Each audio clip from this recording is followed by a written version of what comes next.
धन्यवाद श्रीयुक्त अरुण कुमार साहू आपणकर अति सुंदर भाव मंत्र पाठ माध्यम आम समस्तंकर मनर भावना को आपण परिप्रकाश करचंती प्रभु श्री जगन्नाथ पाखरे निश्चित भाव आपन को मु धन्यवाद देवी जेहेतु आमर स्वामी विवेकानंदकर ये जो संसद कार्यक्रम चली जो थे स्वामी विचारधारा को समस्त आगे समस्त सामने परिप्रकाश करने जेहेतु मध्यम कर तेणु ए कार्यक्रम परवर्ती पर्याय मु अनुरोध करी मोर आदरणीय भातृतुल्य मुरलीकृष्ण भाई को से स्वामी विवेकानंदकर एक बाणी पाठ करी ए कार्यक्रम को आगक ने श्रीयुक्त मुरलीकृष्ण भाई।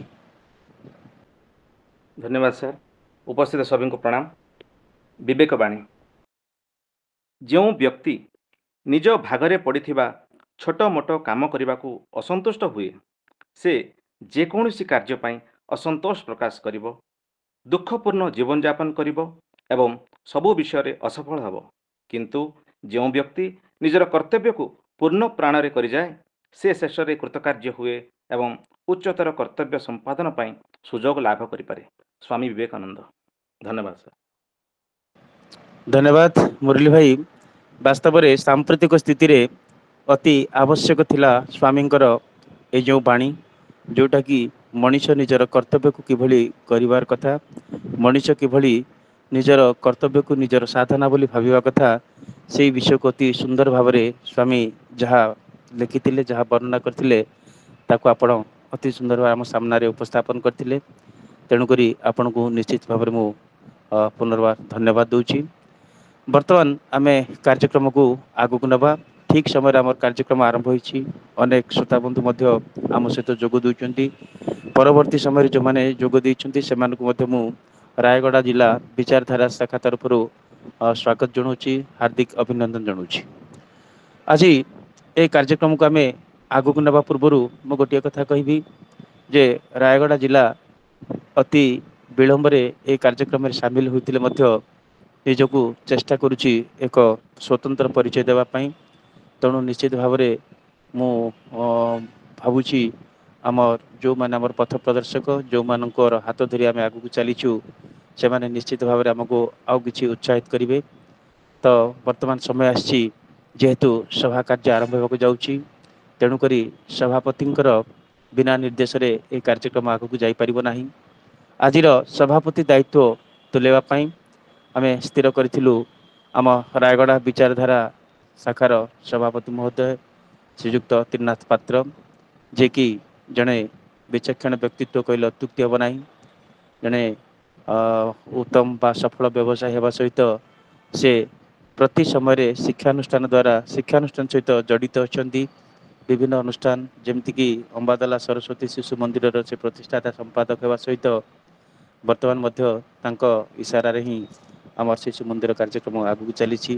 तत्सहित श्री सत्य साई सेवा समितिर से जड़े मुख्य आवाहक कहले अत्युक्ति हम ना। निजक संपूर्ण भाव में समाज सेवार नियोजित करछन्ती एवं निजर एक स्वतंत्र परिचय सृष्टि कर। तो मु वर्तमान समय आसी मोर से अनुज भाई त्रिनाथ पात्र को मु वर्तमान स्वागत करी एवं अनुरोध करी आज सभा कार्य को से सभापति हिसाब से आगक ने। तो वर्तमान त्रिनाथ भाई आपण को मु अनुरोध करुच्ची आपण सभापति दायित्व तुलाई कार्यक्रम को आगक ने। धन्यवाद। ओम नीलाचल निवासाय नित्याय परमात्मने बलभद्र सुभद्राभ्याम जगन्नाथाय ते नमः। प्रतिटी ओडिया रे स्पंदित होउथिबा हम समस्तଙ୍କର प्राणप्रिय ठाकुर श्री जगन्नाथ चरण कमल शतकोटि प्रणाम जणाई आजिकार यही पवित्र दिव्य सेवा भित्तिक कार्यक्रम समस्त समाज मंगल पाई उद्देश्य रे मंगल मनासुथिबा यही स्वामी विवेकानंद लोक संसद रायगड़ा शाखार विचारधारा विभाग अध्यक्ष हिसाब से मु समस्त को अभिनंदन ज्ञापन करुच्ची। उपस्थित समस्त वरेण्य लोक संसदर विवेकानंद लोक संसदर राज्य स्तरीय कर्मकर्ता वृंद रायगड़ा जिलार आजिकार कार्यक्रम जोड़ी होता मोर अति आदरणीय सम्माननीय समस्त बड़ सान भाई बहन को हृदयपूर्वक अभिनंदन ज्ञापन करी आजिकार 37तम ई पाठचक्र रायगड़ा जिल्लार यही पाठचक्र को मु स्वागत जनाऊँ आपण मान समस्त को आज आमर ई पाठचक्र विचारधारा कार्यक्रम रे आमे 37तम प्रसंग रे उपस्थित होचे। सुंदर प्रसंग नहीं आज आम पाखरे आम पई नुआ वक्ता आम पई जने विचक्षण व्यक्तित्व अपेक्षा करी रही चंते। आज गोटे सुंदर विषय वस्तु को आमे समस्ते प्रवेश करबा को जाउचे। विषय वस्तु ना तो आपण माने समस्ते लिंक रे पढ़ी सारी थिबे। तो यही विषय वस्तु को जे उपस्थापन करबा पई आम गहन रे अछंती से नाम रे आपण पाखरे परिचित होई सारी चंती, किंतु सेही महानुभवं को समस्त गहन को टाणी नेबा पई भगवान मते सुयोग देइचंती। सेही भली सुयोग को केबे भी हाथ छड़ा करबा को चाहेनी। आम गहन रे अछंती आमर प्रियर जने अंतर्जातिक ख्याति संपन्न वक्ता, जने सोशल मोटिवेटर, जने आपण कहि परिबे जने ट्रेनर, पर्सनल ट्रेनर, आउ एते असाधारण व्यक्तित्व विचक्षण बुद्धि संपन्न व्यक्ति जे कि आउ गोटे तांकर दक्षता होची से हस्तलिखन विश्लेषक मध्य अटंती। आ सहित अनेक जीवन को स्पर्श करी अनेक को परिवर्तन करिवार आशा बांधुथिबा जने मनीषटीए मनीष भली मनीषटीए ना तांकर दामोदर खोता। तांकर संघर्षमय जीवन रे से ग्रामांचल रु आस्थिले रायगड़ा जिल्ला रे गोटे अख्यात पल्ली अख्यात अंचल रु आस्थिले मध्य तांकर व्यक्तित्व द्वारा प्रतिभा द्वारा आज प्रतिष्ठित व्यक्तित्व भाव रे समाज रे परिगणित होइचंती। केवल गोटे अवहेलित अंचल बा उपांत अंचल रु आसी नांती। पिलाटी दिनरु विभिन्न प्रकार संघर्षमय जीवन को सामना करी से एबे पर्यंत सबु झड़ बतास को पछरे पकई दे दुर्जय योद्धा भाव रे जे अग्रसर करूचंती से आज आम गहन रे अछंती वक्ता भाव रे नित्य भाव रे तांकर वक्तव्य हम मान को अभिप्रेरित करिवो ए आशा रखुछु। आमे पिलाटी दिनरु पिता को हरैचंती। नक्सल प्रवण जगार रही नक्सल मानकर आक्रमण शिकार हेबार मध्य तांकर नजीर रही आमे समस्त अनुभव करिचे। जीवन रे संबलर अभाव को से कोन जानिचंती। तेणु जीवन को पिलाटी दिनरु किभଳି भाबरे बंचिवार आवश्यकता रही। आज मानवतार त्राही त्राही डाकिबा समय रे से मानवता को दिशा देबा पई निजे निजर उदाहरण साजिचंती। तेणु से भली जने व्यक्तित्व आम गहन रे अछंती। केवल कथारे नुहे कर्म रे जे विश्वास करंती। मो गोटे इंग्राजी तांका पई गोटे शब्द व्यवहार करि परिबी, he is a happy mind coach. माने मनीष मनर सुखर संधान पई जहा जहा जावतीय आवश्यकता रही सेगुड़िक सी गवेषणा करती ता ऊपर एवं आविष्कार मध्य करती। तांकर गोटे लक्ष्य रही 1 लक्ष स्टूडेंट माननकु पेरेंट्स माननकु प्रोफेशनल माननकु गोटे ब्लिसफुल लाइफ केमती बंचिबे हैप्पी लाइफ केमती बंची पारिबे तार अनुसंधान करिकरी सेमानक पर्यंत पहुंचीबार गोटे अजय प्रचेष्टा दुर्जय परिचंती। से दुसाध्य व्यवस्था आगु को आणुचंती। भगवान तांकर सफलता को केते दूर अनुमोदित करिवे ता तो समय कहबो, किंतु आज से भली जने व्यक्तित्व हम गहन रे अछंती। से निजे निजर आजिकार टॉपिक रखिचंती निजस्व व्यक्तित्व द्वारा स्व उपचार। आमे निजको निजे व्यक्तित्व किभଳି भाबरे परिपुष्टन करी निजको निजर सुखर संधान निजे पाई परिबा ताहा उपरे से निश्चय वक्तव्य रखिबे। से ही ताकर वक्तव्य को अति सुंदर भाव रे उपस्थापना करी आम मानकु प्रांजल भाव रे बुझेबे। मते गर्व लागुची। आमे रायगड़ा जिल्ला को धीरे धीरे जमती अक्षय भाईना कहूथिले समृद्धिमंत करबा पई चेष्टा करूचे। भगवान हमको गोटे उपहार सदृश आज दामोदर भाई को देइचंती। दामोदर खोता आज्ञा को मु सभापति हिसाब रे विचारधारा विभाग अध्यक्ष हिसाब रे आज स्वागत करुची ए कार्यक्रम को। आउ तांकर वक्तव्य पई तांको मु अनुरोध रखुची दामोदर खोता आज्ञा आज आसतु आपनकर वक्तव्य पई हम रायगढ़ जिला अपेक्षा करिछि, स्वामी विवेकानंद लोक संसद अपेक्षा करिछि। सुंदर प्रसंग आम समस्त अपेक्षा करिछु। पुणी थरे हृदय आपनको स्वागत जनाउछि। अशेष धन्यवाद अक्षय सर, मुरली बाबू एवं त्रिनाथ सर, आपको अशेष धन्यवाद मत सुजोग देखिए जो सभा आरंभ किसी कह आरंभ करे पूर्व मु चाहिए आम समस्त जो मैंने बर्तमान अच्छा उपस्थित अच्छा समस्त को अनेक अनेक धन्यवाद और मुझे कृतज्ञ से कारण से मूल्यवान समय दे उपस्थित अच्छा मो बापा माँ और आप समस्त बापा माँ प्रति अशेष कृतज्ञता ज्ञापन करण से जो आम ये पहुंचे से समस्त को मोर कोटि कोटि प्रणाम। जो गुरु माने स्वामी विवेकानंद कहतु आम जो मैंने पाठ पढ़ी जो आम सद रास्ता देखी से गुरु से कोच बा से मेंटर आम जहाँ भी जहाँ शब्द व्यवहार करवा से गुरु मान मो गुरु आपण समस्त गुरु मान मोर कोटि कोटि प्रणाम।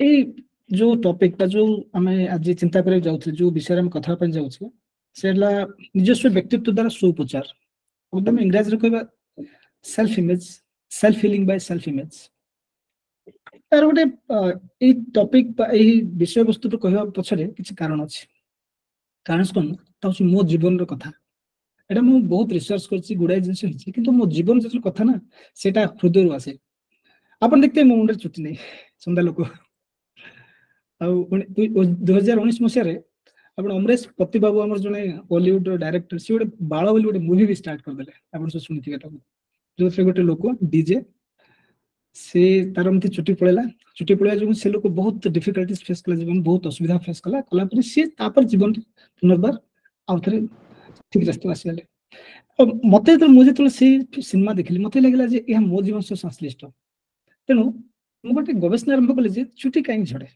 तो समस्त जानचंती चुटी झड़ीबा बीपी ब्लड प्रेशर हबा बा आपनकर सुगर हे जिबा आमे समस्त सुनु जे होची जेनेटिकल डिजीज बा वंशानुक्रमे आसे एटा बापा कथिले ता छुआ के मतलब चला कि रिसर्च जब ऊपर रिसर्च करबा तो आज रे जो टॉपिक आज जहां विषय मु कहबी ताई रिसर्च ए जो रिसर्च मु करथिली तार अंश विशेष मो जीवन रे त्रिनाथ सर बहुत भलो कथा कहले जे झड़ बतास बहुत किछि आछि किंतु भगवान आ अपन मान पर गुरुजन का आशीर्वाद जो आमे आज किछि स्तर रे पहुंचो जीवन रो सब बेले हमको आपन को प्रेरणा ही उत्साह ही हमको सहायता करछि।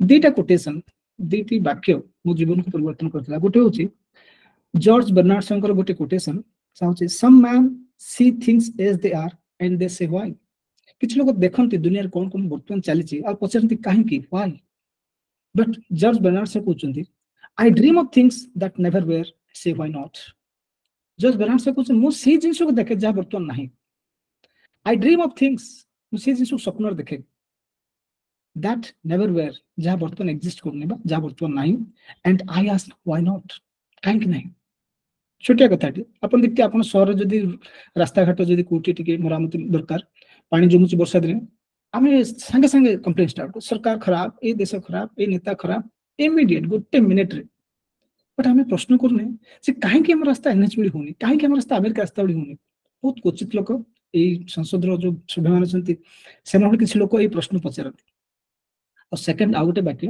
ताला life is not about finding who you are जीवन ता ताहानु जहां मु खोजियो मु किए किछि लोक कोनती मु किए खोजो बट जॉर्ज बर्नार्ड से कहउछंती it is not about finding who you are it is all about creating who you can be जीवन तुम खोज नहीं जे तुम कि तुम क्रिएट करो तुम सृष्टि करो तुम कौन हो पार संभावना कथा कहते ए दुईटी सेंटेंस बाय दुईटी वाक्य मो जीवन रे बहुत प्रभाव पकई गभीर प्रभाव पकई मो ऊपर और ता फल जो आम कुछ स्टेटस को वर्तमान समाज चाली चलन जहाँ चलती चैलेंज करबा ताको गोटे ता से जिनस रु किछि ऊपर चिंता करबा ताठू अधिक किछि भाबिबा से शक्ति ए दुईटी वाक्य रे मते मिलथिला तेणु मु आपण मान को पुनर्बार धन्यवाद दूची जेहेतु मते आपण एठी सुजोग दैछन्ती कहै पय बोली मु आपण कहतली चंदा कथा ए चंदा आरंभ होला मो गवेषणा मु भी गोटे छोटिया गुडारी छोटिया गाँव रु आसली सेमती किछि बहुत किछि सुजोग नथिला हम पाखरे गुड़ाए परीक्षा गुड़ाए जिनस सब होला जीवन रे शेष रे मे भगवान के इच्छा थिला जे आ किछ कार्य करिया पे तो जिते ये चंदा कथा खोजिली इंटरनेट गूगल बुक्स से दुईटा बही मत मिलला से दुईटा बही और दुईटा एक्सपेरिमेंट साइंटिफिक एक्सपेरिमेंट से दुईटा बहुत किसी मत प्रभाव पकड़ा मो पर आम समझते वंशानुक्रम रोग किसी रोग अच्छी जो वंशानुक्रम रोग बट जड़े साइंटिस्ट थे से होती डॉक्टर ग्लेन रेन 1993 रे अमेरिका गोटे इंस्टीट्यूट अच्छी ना हार्ट मैथ इंस्टीट्यूट से रिसर्च करती हार्ट बॉडी फंक्शन केमती करे सब तो से गोटे टॉपिक नेले that is modulation of DNA by heart forced intention तार्थ आम आम शरीर रे जो डीएनए अच्छी जमती मत कहले मु चंदा हेली किसी लोग मोटा हो जाती आम तो जा बापा मोटा हो छुआ मोटा हो जार बापा माँ गेड़ा होते छुआ गेड़ा हो जाती जहाँ बापा लंबा लंबा होते छुआ लंबा लंबा होती तो आम साइंस रे पढ़े विज्ञान रे पढ़े जे एटा सब डीएनए बा जीन आमर अच्छे जीन आम गुण धारण करे से जीन जा पाखु पीढ़ी पर पीढ़ी जाए से अनुसार से व्यक्तित्व परिवर्तन हुए किसी लोग धड़ा था किसी लोग स्किन सांबल कलर था तो ये सब जीन द्वारा हुए आउ साइंस बिलीव करथुला अप टू 1993 आमे डीएनए रो किछि करि परिबा नाही कारण डीएनए होछि प्रकृति द्वारा सृष्टि आ डीएनए रो आमे किछि करि परिबा नाही डीएनए जहा आ जीन जहा था सेमति रहबो 1993 मसे 1993 रे एमन गोटे साइंटिस्ट ग्लेन रेन माने सेल बायोलॉजिस्ट से गोटे एक्सपेरिमेंट कले परीक्षा कले परीक्षा कोन कले तीनटी किछि हीलर जहा आमे ओडिया कहबा जो व्यक्तित्व माने जो माने लोक मानन को किछि भलो चिंतन दियंती से माने डाकी से परीक्षा निरीक्षा कले तो से देखिले जे आमे डीएनए को चाहिले परिवर्तन कर परबा से तीनटी चारटा परीक्षा कले शेष रे गोटे सिद्धांत रूपन थले जे आमे जदी हमर चिंतन परिवर्तन करबा चिंतन सहित तीव्रता आनिबा गोटे बिकरे डीएनए रखिले से हिलर मानु कहले तुम पाक चिंतन दियो तापर कहले सेकंड एक्सपेरिमेंट किछि दियोनी तापर कहले चिंतन दियो प्लस तीव्रता दियो तापर से डीएनए को से टेस्ट कले शेष रे देखिले जदी आमे चिंतन दोचे कोनस कथा रे किछि आमे गोटे भावना दोचे आ भावना रे तीव्रता दोचे ताले डीएनए 10 डिग्री पर्यंत घुरिबा स्टार्ट हो जाथिला तो से प्रथम एक्सपेरिमेंट जहां मते लागिला जे गोटे किछि गोटे नुवा जिंस घटियो जाउछि सेम टू सेम तापर आउट एक्सपेरिमेंट मो जीवन रे अनुभव कले ता होछि 2008 पर्यंत लोक हमके जीन रो किछि परिवर्तन हे परिबो नाही जीन रे जो गुण धारण करछि से गुण सेमति रहइबो आ जा जे मो हेली मो बापा सेमति थिले मो पो भी सेमति हो ता पो सेमति हो एटा गोटे कन्वेंशन बा गोटे लोकंकर चिंतन थिला चिंताधारा थिला साइंस रे भी गोटे चिंताधारा एटा थिला किंतु 2009 रे ए गोटे बुक मु पढुली that is the biology of belief by doctor Bruce Lipton 2009 रे गोटे रिसर्च कले से जने सेल बायोलॉजिस्ट से रिसर्च करके शेष रे गोटे तथ्य रूपन थिले जे gene can be changed gene रो जो गुण अछि ता को हम परिवर्तन करि परिबा से बायोलॉजी रे गोटे नूतन अध्याय सृष्टि हो गला ताको कहते एपिजेनेटिक्स आमे सेल विषय रे बा सेल रो अति छोट छोट कणिका विषय तले हम अति गुरुत्व मात्र गवेषणा करू से साइंस को एपिजेनेटिक्स को आगला आ तार सूत्र थिले डॉक्टर ब्रूस लिप्टन से गोटे परीक्षा कर देखे दिले जे आम जीन रो जो गुण धारण करछि ताको जे हम ठीक भाव रे चिंतन दबा चिंतन रे तीव्रता दबा जाको इंग्लिश कहते परसेप्शन ताको हम प्रॉपर परसेप्शन दबा ताहाले आम जीन रे मध्ये परिवर्तन हे जिवो आई बिकम हैप्पी बहुत खुशी लागला कारण एटलीस्ट मो पर मो पीढ़ी के जिंस पास हो मो पर मो पीढ़ी यही समस्या रे सम्मुखीन हेबे नाही तो एथिला साइंस विज्ञान र कथा तापर रिसर्च चलला तो शेष रे गोटे सिद्धांत रूपन थली जे आम जीवन रे आपण मन छोटे कथा छोटे प्रश्नटी पचारबी आपण कोन आपण घरे समस्त सुस्थ अछंती ना किछि व्यक्ति रोगीक्रांत अछंती आपण परिवार रे समस्त परिवार रे समस्त कोन खुशी रछ समस्त कोन रोगाक्रांत हिच समस्त सुंदर स्वास्थ्य निक अछंती ना किछि व्यक्ति अछन जो माने रोगाक्रांत हिचन काको ब्लड प्रेशर हिथिबो कार सुगर थिबो कार किछि ना किछि रोग आपण देखुते समस्त परिवार रे किछि ना किछि व्यक्ति कोनस ना कोनस रोग रे वर्तमान रोगाक्रांत यार एसिडिटी प्रॉब्लम गैस प्रॉब्लम किछि ना किछि प्रॉब्लम तो मतलब आउट रिसर्च कली आउट गवेषणा करे पर मु जानिया पाइली जे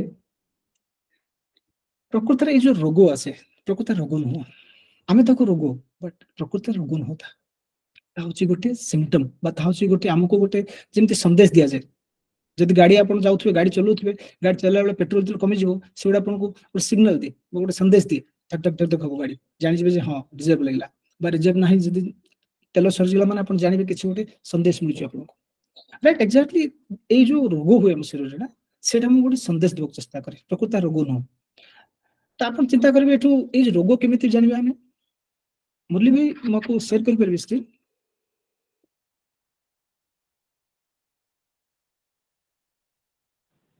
हेलो कौन पचारे? त्रिनाथ त्रिनाथ भाई दामोदर भाई को होस्ट करि दियंतु, को होस्ट कले शेयर करि परिबे।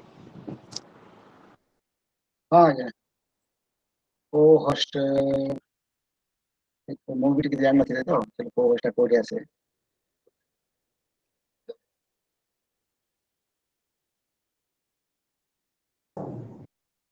ତାଙ୍କର ଯୋଉ ଆପଣ ମୁଁ କହି ଦଉଛି ତିନୋଟି ଯୋଉ ବିନ୍ଦୁ ଦେଖା ଯାଉଛି ତାଙ୍କର ଆଇକନ ଉପରେ ଆଜ୍ଞା ସେଇଟାକୁ ତାଙ୍କର ଟଚ୍ ହଁ ତାଙ୍କ ପ୍ରୋଫାଇଲ କୁ ଯାଆନ୍ତୁ, ସେ ଯୋଉ ଜଏନ କରିଛନ୍ତି ସେଠି ଆପଣ ହଁ ସେଠି କ୍ଲିକ୍ କରନ୍ତୁ ଆଉ ଆଜ୍ଞା ସେଥିରେ ଅପସନ ଦେଖିବ, କୋ ହୋଷ୍ଟ ଅପସନ ଦେଖିବ ତାଙ୍କୁ। ଗୋଟେ ପିନ୍ ଦଉଛି, ଗୋଟେ ମ୍ୟୁଟ ଦଉଛି, ଗୋଟେ ମୋର ଅପସନ ଅଛି ସାର୍। ମୋର ଅପସନ ରେ ରିମୁଭ ଫ୍ରମ ଦ କଲ୍ ଅଛି। ଆଉ ତା ତଳେ ଦେଖନ୍ତୁ କୋ ହୋଷ୍ଟ ର କଥା ଥିବ। ଯଦି ଇସ୍ୟୁ ଥିବ ସେ ଥାଉ। ହଁ ମୁଁ କରୁଛି ଆଜ୍ଞା, ଟ୍ରାଏ କରୁଛି। ସେ ଯେତିକି ଦେଖିଲେ ତାରି ଭିତରେ ଗୋଟିଏ ଥିବ କୋ ହୋଷ୍ଟ କରିବା ପାଇଁ, ସେଇଟାକୁ କରିଦେଲେ ସେ ହେଇଯିବେ। ତାପରେ ସ୍କ୍ରିନ୍ ସେୟାର କରିପାରିବେ। ଆଜ୍ଞା ଆଜ୍ଞା କଣ୍ଟିନ୍ୟू କରନ୍ତୁ ଆଜ୍ଞା, ମୁଁ ଆପଣଙ୍କୁ ପୋଷ୍ଟ କରି ଟ୍ରାଏ କରୁଛି, ଆପଣ କରନ୍ତୁ। ତ ଶେଷରେ ମୁଁ ଗୋଟେ ସିଦ୍ଧାନ୍ତ ରୂପନ୍ ଥିଲି ଯେ ଏଇ ଯୋଉ ରୋଗ ଅଛି ଆମକୁ ପ୍ରକୃତ ରୋଗ ନୁହଁ, ତାହା ହଉଛି ଆମ ପାଇଁ ଗୋଟେ ସନ୍ଦେଶ ଦଉଛି। ତ ଆଉ ଟିକେ ରିସର୍ଚ୍ଚ କଲା ପରେ ଜଣା ପଡ଼ିଲା ଯେତେବେଳେ ଆମେ ଜନ୍ମ ହଉଛେ, ପ୍ରଥମେ ସମସ୍ତେ ଜନ୍ମ ହେଇଛି, ଜନ୍ମ ହେବା ବେଳେ ଆମର ଦିଟା ଜିନିଷ ଆମକୁ ମିଳେ, ଗୋଟେ ଏଇ ଯୋଉ ଶରୀର, ଆଉ ଗୋଟେ ହଉଛି ମସ୍ତିଷ୍କ ବା ବ୍ରେନ୍, ବଡି ଆଉ ବ୍ରେନ୍। ଏ ଶରୀର ଛୋଟ ଥାଏ, ତେଣୁ ଆମର ଯୋଉ ମସ୍ତିଷ୍କ ନା କିଛି ସଫ୍ଟୱେର ଫିଡିଂ କରାଯାଏ। ଯେମିତି ଆପଣ କମ୍ପ୍ୟୁଟରରେ ଆପଣ ଯଦି ସି ଚଲେଇବେ ସି ଚାଲିବ, ଜାଭା ଚଲେଇବେ ଜାଭା ଚାଲିବ, ସେମିତି ଆମର ଯୋଉ ମସ୍ତିଷ୍କ ଆସେ, ମସ୍ତିଷ୍କରେ କାମ ସଫ୍ଟୱେର ଫିଡିଂ ଆସେ। ସେ ସଫ୍ଟୱେର କାମ କଣ? ଆମ ଶରୀରରେ ବିଭିନ୍ନ ପ୍ରକାର ସେଲ୍ ଅଛି ବା କୋଷ ଅଛି, ସେ ସେଲର ବିଭିନ୍ନ ପ୍ରକାର କାମ ହୁଏ। ଯେମିତି ଆପଣ ଚୁଟି, ତାପରେ ନଖର କାମ ଅଲଗା, ସ୍କିନ୍ ବା ଚର୍ମର କାମ ଅଲଗା, ଗୁଡାଏ ଗ୍ରନ୍ଥି ଅଛି ଆମର, ତା କାମ ଅଲଗା। ସେ ସବୁକୁ ଯୋଉ କଣ୍ଟ୍ରୋଲ କରିବା, ସେ ସବୁକୁ ଯୋଉ ଚଲେଇବା ପାଇଁ ସଫ୍ଟୱେର ଆମର ବ୍ରେନ୍ ବା ମସ୍ତିଷ୍କରେ ଅଲରେଡି ଫିଡିଂ ହେଇକି ଆସେ। ତ ସେଇ ମସ୍ତିଷ୍କ ସେ ସଫ୍ଟୱେର ଦ୍ୱାରା ଆମ ଶରୀରକୁ ସମ୍ପୂର୍ଣ୍ଣ ଭାବେ ଚଲାଏ। ତ ଦିଟା କାମ କରେ। ଗୋଟେ କାମ କଣ? ଫାର୍ଷ୍ଟ କାମ ହେଲା ଆପଣ ଶରୀରକୁ ବୃଦ୍ଧି କରାଇବ, ସେ ଗ୍ରୋଥ। ଆଉ ସେକେଣ୍ଡ ଥିଙ୍ଗ ହଉଛି ଶରୀରର ଯୋଉ ବିଭିନ୍ନ ଅଂଶ ଅଙ୍ଗ ପ୍ରତ୍ୟଙ୍ଗ ଅଛି ତାର ମେଣ୍ଟେନାନ୍ସ ବା ତାର ରକ୍ଷଣାବେକ୍ଷଣ ବି କରିବ। ଏସବୁ ଠିକ ଚାଲିଲା। ଯେତେବେଳେ ଆମେ ବଡ ହଉ ଧୀରେ ଧୀରେ କଣ ହୁଏ? ଆଚ୍ଛା, ଏ ଶରୀର ଯୋଉ ଅଛି, ଶରୀରର କାଳେ ଅସୁବିଧା ହବ, ସେଥିପାଇଁ ବ୍ରେନ୍ ସବୁବେଳେ ସଜାଗ ରୁହେ ବା ଆମ ମସ୍ତିଷ୍କ କଣ କରେ? ସବୁବେଳେ ଶରୀରକୁ ସୁରକ୍ଷା ଦେବା ପାଇଁ ଚେଷ୍ଟା କରେ। ତ ସୁରକ୍ଷା କେମିତି ଦବ? ସପୋଜ ଆପଣ ଚାଲି ଚାଲି ଯାଉଛନ୍ତି, ରାସ୍ତାରେ ଗୋଟେ କୂଅ ଅଛି, ଜାଣିପାରିବେନି, ତେଣୁ ଆପଣଙ୍କୁ କଣ କରାଗଲା? ଗୋଟେ ଆଖି ଦିଆହେଇଛି ଆମମାନଙ୍କୁ। ଆଖି ଦ୍ୱାରା ଆମେ କଣ ଦେଖିପାରିବା ଯେ ସାମ୍ନାରେ କଣ କିଛି ବିପଦ ଅଛି କି। ଆଚ୍ଛା, ସାମ୍ନା ସିନା ଦେଖିବା, ଯେ ପଛରୁ ଯଦି କିଏ ଆସିକି କିଛି ଗୋଟେ ହିଂସ୍ର ଜନ୍ତୁ ଆସେ ବା କିଛି ଅସୁବିଧା ହୁଏ, ସେଥିପାଇଁ କଣ କରାହେଇଛି? ଆମକୁ ଶୁଣିବା ପାଇଁ କାନ ଦିଆହେଇଛି, ଯଦ୍ୱାରା ଆମେ ଶୁଣିପାରିବା ଯେ ଯୋଉ ଶବ୍ଦ ଆସୁଛି, ସେ ଶବ୍ଦ ଆମକୁ ସାହାଯ୍ୟ କରିବ ନା ଆମକୁ ବିପଦରେ ପକେଇବ, ଆମେ ସେ ଅନୁସାରେ କିଛି ଗୋଟେ ଆମେ କାର୍ଯ୍ୟ କରିବା। ଆଚ୍ଛା, ଶୁଣିପାରିଲେ ଦେଖିପାରିଲେ ଠିକ ଅଛି, କିନ୍ତୁ ଦେଖନ୍ତୁ ବେଳେ ବେଳେ ଆମର କଣ ହୁଏ? ତାପମାତ୍ରା ବା ଟେମ୍ପରେଚର ଆମର ବଢେ କମେ। ଆପଣ ଶୁଣିଥିବେ ଉତ୍ତରପ୍ରଦେଶରେ ଗୁଡାଏ ଲୋକ ସବୁ ବହୁତ ଥଣ୍ଡା ହବା ଯୋଗୁଁ ଦେହାନ୍ତ ହେଇଯାଏ ଲୋକମାନଙ୍କର। ତ ଶୁଣିବା ଆଉ ଦେଖିବା ଭିତରେ ଆମେ ଅନୁଭବ କରିପାରିବା ଯେ ଥଣ୍ଡା ବା ଟେମ୍ପରେଚର ବା ତାର ତାପମାନ କେତେ। ତେଣୁ ଆମକୁ ଆଉ ଗୋଟେ ସେନ୍ସ ଦିଆଗଲା, ତାହା ହଉଛି ଅନୁଭବ କରିପାରିବା ଆମେ। ଅନୁଭବ କେମିତି କରିବା? ଅନୁଭବ ପାଇଁ ପାଖରେ ଅଛି ସ୍କିନ୍ ବା ଚର୍ମ, ଆଉ ହଉଛି ଆମର ମାଂସପେଶୀ ମସଲ୍ସ। ଆପଣ ତାପରେ କଣ କରିପାରିବେ, କହିଲେ? ସ୍କ୍ରିନ୍ ସେୟାର କରିପାରିବେ। ରାଇଟ୍।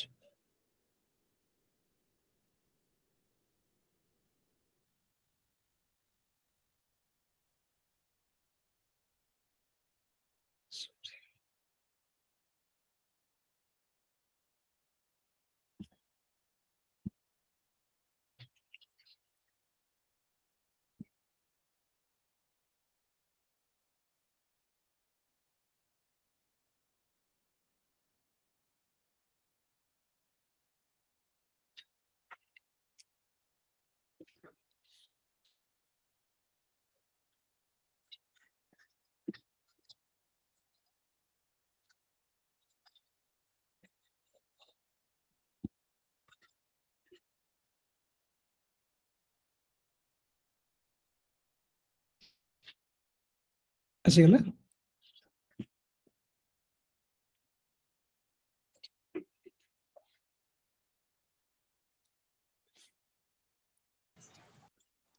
ଗୋଟେ ସ୍କ୍ରିନ୍ ଆସିଛି କିନ୍ତୁ କଣ୍ଟେଣ୍ଟ ବ୍ଲାଙ୍କ ଅଛି।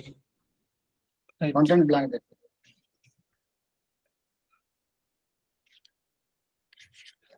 तो सर आम जो मस्तिष्क आमको यू कार्य करने आमको साहाଯ୍य करे गोटे आम आखि जो आम देखी पारे कि विपद आस कान आम शुणी पारे विपद आस आसला आम कौन आम अनुभव कर पारे आम चर्म आम मांसपेशी स्किन आ मसल्स द्वारा अनुभव कर पारे तथापि आम जो किसी खाइबा खाइबा समय आम कौन जब खाइबा आम शरीर असुविधा पड़ पार तेणु ताप आमको आउ गोटे जिन दिगला जहाँ आम टेस्ट जहाँ स्वाद कहे स्वाद करने जीभ दिगला जीभ द्वारा आम प्रकृति जिन स्वाद चाखिपर तापर आमको आउ गोटे जिन दिगला जब कौन जगह जाइए विषाक्त गैस जब बाइचान्स थी कौन हम आम विषाक्त गैस द्वारा रोगाक्रांत हो तेणु आम पाखे शुंघापी भी आमको किसी दिगला गोटे नाक दी जाए तो ये 5टा आमको इंद्रिय दिगला आखि नाक कान जीभ अनुभव करने चर्म ये सब को आम कौन कर व्यवहार करी आम शरीर को प्रथमे आम सुरक्षा दूचे ए पर्यंत कथा ठीक अच्छे मस्तिष्क आसला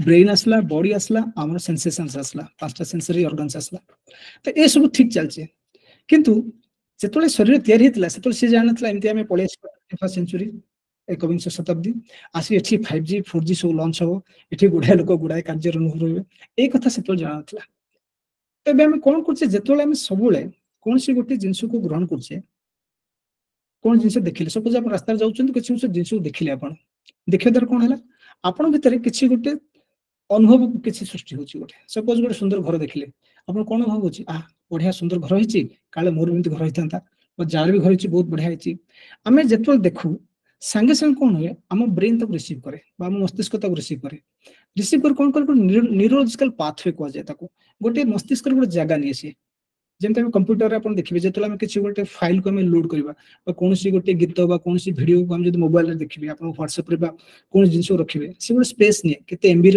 ଜାଗା ନିଏ ସିଏ ସେଭଳି ଆମ ମସ୍ତିଷ୍କ ନା ସେ ଗୋଟେ ନ୍ୟୁରୋଲୋଜିକାଲ ପାଥୱେ କୁହନ୍ତି ତାକୁ ଗୋଟେ ସ୍ନାୟବିକ ଆବେଗ ସୃଷ୍ଟି କରେ ଆଉ ସେ ଆବେଗ ଦ୍ୱାରା ତାହା ଆମ ବ୍ରେନରେ ଗୋଟେ ଜାଗା ନିଏ ଆମେ ଦେଖିଲେ କଣ ଜିନିଷ ଗୋଟେ ଜାଗା ନେଲା ଆମେ କଣ ଜିନିଷ ଶୁଣିଲେ ଯେମିତି ଆମେ ମ୍ୟୁଜିକ ଶୁଣୁଛେ ଗୋଟେ ବଢିଆ ସଙ୍ଗୀତ ଶୁଣୁଛେ ଆମେ ଅତି ସୁନ୍ଦର ମେଡିଟେସନ ମ୍ୟୁଜିକ ଶୁଣୁଛେ बढ़िया लगे हमको किंतु आपन जो जाउछन रास्ता रे डीजे बजची डीजे लगे आपले बाहर चलची हमको लागे गोटे भारी गोटे अलग प्रकार विरक्ति भाव सृष्टि हमर तार भी किछु जगह नला से मस्तिष्क करे से बेले हमें तले खाउचे किछि खाद्य खाला बेले हमें कोन करछि हमें ताको स्वाद अनुभव करछि से स्वाद भी हमर किछि गोटे जगह नला तो प्रत्येक क्रिया हमें जहां करछि प्रत्येक चिंताधारा हम जहां होछि से सब ब्रेन रे जे कोन करे हम मस्तिष्क रे जे गोटे गोटे जगह ने ताको कोनते न्यूरोलॉजिकल पाथवे तो साइंस कौच एट एन एवरेज आम मस्तिष्क प्रतिदिन 60,000 थॉट्स बा चिंतन आसे से 60,000 थॉट किसी थॉट आम भूली जाऊ ताको डिलीट कर दू हम सब आ किसी थॉट आम भितर प्राय रुहे सब बेले किसी थॉट किसी चिंतन आम भितर कौन करे आमको किसी आवेग सृष्टि करे भितर तो से सबुर जो घंटा मिलिया चुपटा है आम भितर गोटे कौन हुए आमर गोटे पर्सनालिटी क्रिएट आमर गोटे व्यक्तित्व सृष्टि हुए जहाँ हम कहे सेल्फ इमेज बा स्व व्यक्तित्व अपन देखो अपन जदि कौन गोटे कार्य करने जी जदि गोटे छोटिया गोटे गोटे एग्जांपल गोटे एक्सीडेंट होला सपोज गोटे जगह गोटे एक्सीडेंट हो गला गोटे से समय जने रामबाबू थे से कौन कहे अरे चलो साइंस लोक साहाଯ୍य करवा बट से समय आउ जन लोक थे उनको मिस्टर बी अच्छा से कह अरे सब एक्सीडेंट होची छाड़ किसी असुविधा ना भावतु से एक्सीडेंट होती परिवार जो लोक से समय आसवे कौन आलोड़न सृष्टि हम एत व्यस्त विव्रत से केमी जी मेडिकल जी हॉस्पिटल जी कौट ने कौन करे का फोन करे व्यस्त विव्रत पड़े भावतु से समय जो आपण एक्सीडेंट घटला दुर्घटना घटला से निकट रे जड़े डॉक्टर से दिन गोटे क्लिनिक आरंभ करथिबे बहुत एक्सपीरियंस बहुत पैसा गोटे हॉस्पिटलिटी स्टार्ट करथिबे आपण भावतु जेतले से समय एठी दुर्घटना घटला जेतले ए पेशेंट को ए व्यक्ति को एठी निया जाए से समय डॉक्टर को मनोभाव कौन हो से समय से जो पैरामेडिकल स्टाफ थी जो मैंने साहाଯ୍य करेंगे डॉक्टर से अवस्था कौन से कौन चिंतन थे से गोटे हॉस्पिटल आप गोटे मेडिकल शॉप थी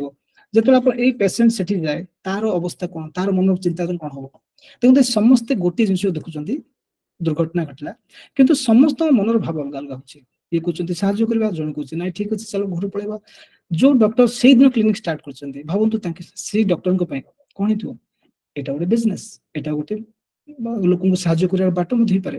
ତ ଏଇ ଯୋଉ ଗୋଟେ ଘଟଣା ଘଟିଲା, ଏଇ ଘଟଣାକୁ ଆମେ କଣ କରୁ, ବିଭିନ୍ନ ବ୍ୟକ୍ତି ବିଭିନ୍ନ ହିସାବରେ ଆମେ ଗ୍ରହଣ କରୁ, ଯାହାକୁ ଆମେ କହୁଛେ ଇଂଲିଶରେ ପରସେପସନ କହିବା, ବା ଯାହାକୁ ଆମ ନିଜର ଅନୁଭବ ଅନୁଭୂତି ବି ଆମେ କହିପାରିବା। ତ ଏଇ ଯୋଉ ଅନୁଭବ ଅନୁଭୂତି ଆମ ପାଖକୁ ଆସିଲା କୋଉଠୁ? ଏଇ ଯୋଉ ଆମେ ଅନୁଭବ, ଦେଖନ୍ତୁ ଆମେ ଏଇ ସଂସଦର ବାର୍ତ୍ତା ବହୁତ ଲୋକ ପାଉ ଯାଇଥିବ, ହଜାର ହଜାର ଲୋକ ପାଉ ଯାଇଥିବ, କିନ୍ତୁ କିଛି ଲୋକ ଆସିଛନ୍ତି କାହିଁକି? ସେମାନେ ଅନୁଭବ କଲେ ଯେ ନା ଏଠି ଯିବା ଦ୍ୱାରା ଆମର କିଛି ଉନ୍ନତି ହେବ, ଆମେ କିଛି ନୂଆ କଥା ଜାଣିପାରିବା। କିନ୍ତୁ ଆଉ କିଛି ଲୋକ ଭାବିଲେ ଠିକ ଅଛି, ଏମିତି ତ ବହୁତ ମିଟିଂ ହଉଛି, ଏମିତି ତ ବହୁତ ପ୍ରକାର ଜିନିଷ ହଉଛି, କିଛି ଫରକ ପଡିବାର ନାହିଁ ଆମର। ତ ଘଟଣା ଗୋଟେ, କିନ୍ତୁ ଆମ ଭିତରେ କଣ ହଉଛି, ଆଉ କିଛି ଆମ ଭିତରେ ଗୋଟେ ଅନୁଭବ ଅଲଗା ସୃଷ୍ଟି ହୁଏ। ଯେତେ ଲୋକ ଅଛନ୍ତି ନା, ସମସ୍ତଙ୍କ ମନରେ କିଛି ଅଲଗା ଅଲଗା ପ୍ରକାର ଭାବ ସୃଷ୍ଟି ହୁଏ। ତ ସେଇ ଘଟଣାକୁ ଆମେ କଣ କହିବା, ଯଦି ଏଇ ଗୋଟେ ଘଟଣା ଘଟିଲା ତାକୁ ଆମେ କହିବା ଇଭେଣ୍ଟ 1, ଯାହା ସତ୍ୟ ବା ଯୋଉ ଘଟଣା ପ୍ରକୃତରେ ଘଟିଛି। କିନ୍ତୁ ଏଇ ବିଭିନ୍ନ ଲୋକଙ୍କ ମନ ଭିତରେ ବିଭିନ୍ନ ପ୍ରକାର ଚିନ୍ତନ ସୃଷ୍ଟି ହେଲା, ବିଭିନ୍ନ ପ୍ରକାର ଅନୁଭୂତି ସୃଷ୍ଟି ହେଲା, ତାକୁ ଆମେ କହିବା ଇଭେଣ୍ଟ 2। এইটা হচ্ছে কোন জাস্ট ଗୋଟେ ঘটনা, বাট এইটা হচ্ছে ଆମ ଅନୁଭବ, ସେ ଘଟଣାକୁ ନେଇକି ଆମ ମନର ଅନୁଭବ ହେଲା। ଏଇଟା ସପୋଜ ଆପଣ ଚିନ୍ତା କରନ୍ତୁ, ଆପଣ ସାଙ୍ଗ ଆପଣଙ୍କ ଆସିଲା, ଯେ ସାଙ୍ଗ ଆପଣଙ୍କୁ ବହୁତ ସାହାଯ୍ୟ କରୁଛି, ସବୁବେଳେ ସାହାଯ୍ୟ କରୁଛି, ଆଜି ଆପଣଙ୍କ ଆସିଲା, ଆପଣ ଗାଡି ମାଗିଲା, ଗାଡି ନେଇକି ଚାଲିଗଲା ସେ। ଆପଣ ଅଫିସ ଯିବାର ଅଛି ବା ଆପଣ ଘରକୁ ଯିବାର ଅଛି, ସେ ଗାଡି ଆଣିଲା ନାହିଁ ଆପଣଙ୍କ ପାଇଁ, ଆପଣ ଅପେକ୍ଷା କଲେ ବହୁତ ସମୟ ଅପେକ୍ଷା କଲେ, ଚାଲିଗଲେ।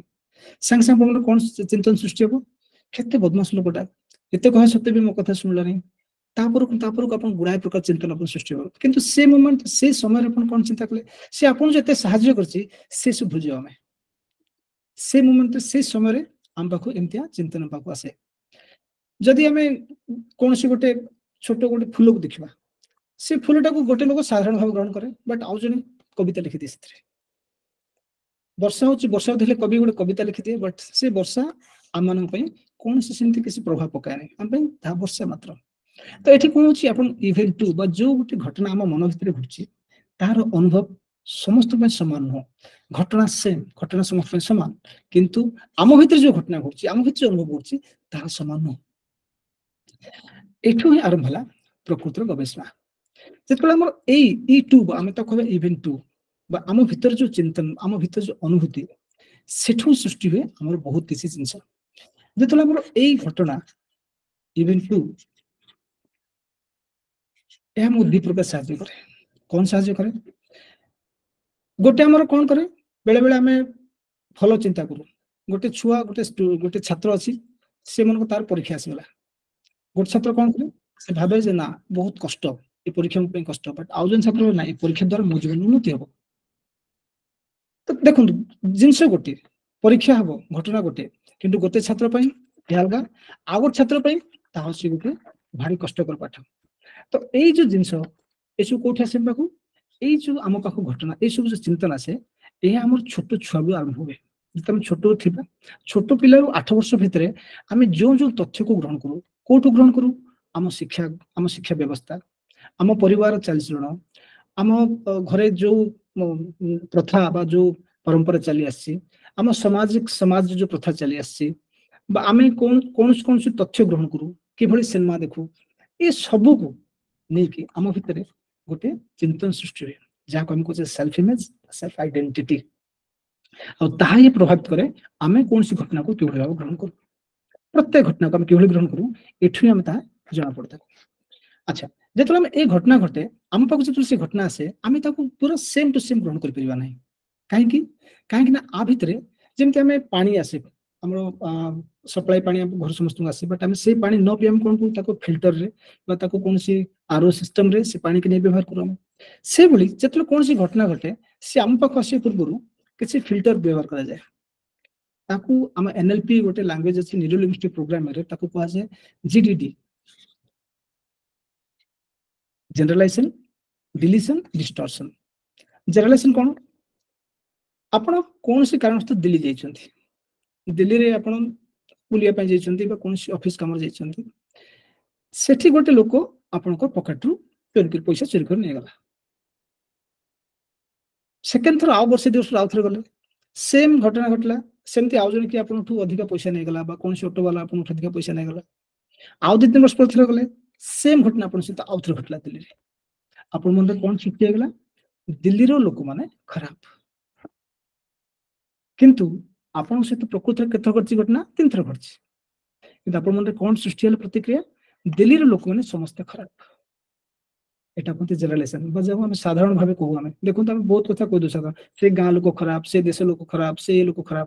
ପ୍ରକୃତରେ ଆମେ ଯଦି ଟିକେ ରିସର୍ଚ୍ଚ କରିବା, ଟିକେ ଆଉ ଟିକେ ଭିତରୁ ଯାଇ ଅନୁଭବ କରିବା, ସମସ୍ତେ ଖରାପ ନଥାନ୍ତି। କିଛି ଲୋକ ଖରାପ ଲୋକଙ୍କ ହାବୁଡ଼ରେ ଆମେ ପଡ଼ିଯାଇଛେ, ଯୋଉଥିପାଇଁ ଆମ ମନରେ ପ୍ରତିକ୍ରିୟା ସୃଷ୍ଟି ହେଇଛି ଯେ ସେ ଗାଁ ଲୋକ ଖରାପ, ସେ ସାହି ଲୋକ ଖରାପ, ସେ ଦେଶ ଲୋକ ଖରାପ, ସେ ରାଜ୍ୟ ଲୋକ ଖରାପ। ତାକୁ କୁହନ୍ତି ଜେନେରାଲାଇଜେସନ। ଡିଲିସନ, ଡିଲିସନ ମାନେ କ'ଣ କରୁ?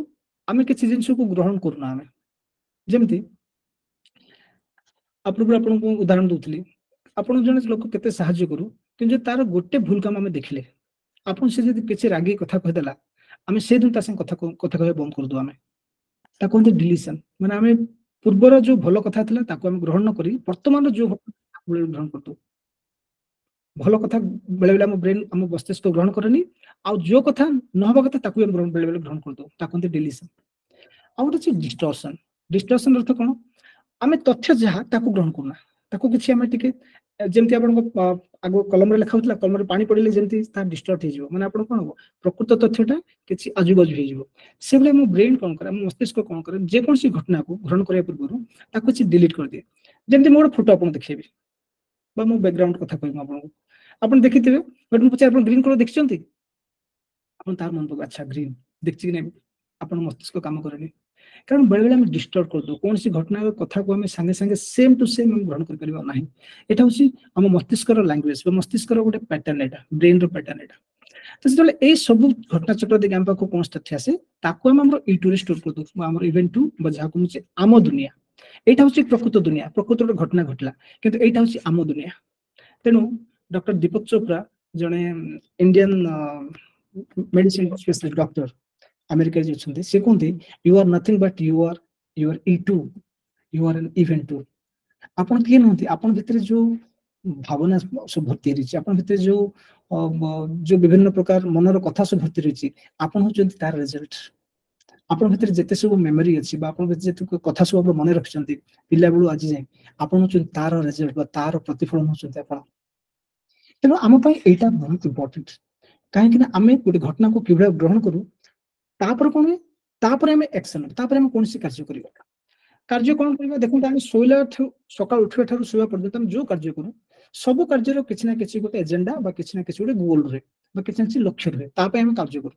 ସପୋଜ ଆପଣ ସକାଳୁ ଉଠୁଛନ୍ତି, ପରିବା ଆଣିବା ପାଇଁ ଯାଉଛନ୍ତି ବଜାରକୁ, ତ ଆପଣ ପରିବା ଆଣିବା ଆପଣଙ୍କ ଲକ୍ଷ୍ୟ ରହିଲା। ଆପଣ ଅଫିସ ଯାଉଛନ୍ତି ବା ଆପଣ କାର୍ଯ୍ୟାଳୟ ଯାଉଛନ୍ତି ବା ଆପଣ ସ୍କୁଲ ଯାଉଛନ୍ତି, ତ ଆପଣଙ୍କ ଲକ୍ଷ୍ୟ ରହିଲା ସେଠି ଯାଇ କିଛି କାମ କରିବେ। ପ୍ରତ୍ୟେକ କାର୍ଯ୍ୟର କିଛି ନା କିଛି ଲକ୍ଷ୍ୟ ରୁହେ। ଯଦି ଲକ୍ଷ୍ୟବିହୀନ କାର୍ଯ୍ୟ ହୁଏ, ତାହେଲେ କ'ଣ ହବ ନା, ତାକୁ କୁହନ୍ତି ଅନଫିନିଶ୍ଡ ଏଜେଣ୍ଡା ବା ତାକୁ କୁହନ୍ତି ଏଭଳି କିଛି କାର୍ଯ୍ୟ ଯୋଉ କାର୍ଯ୍ୟ ଆମର କେବେ ସମ୍ପାଦନ ହେଇପାରିବ ନାହିଁ।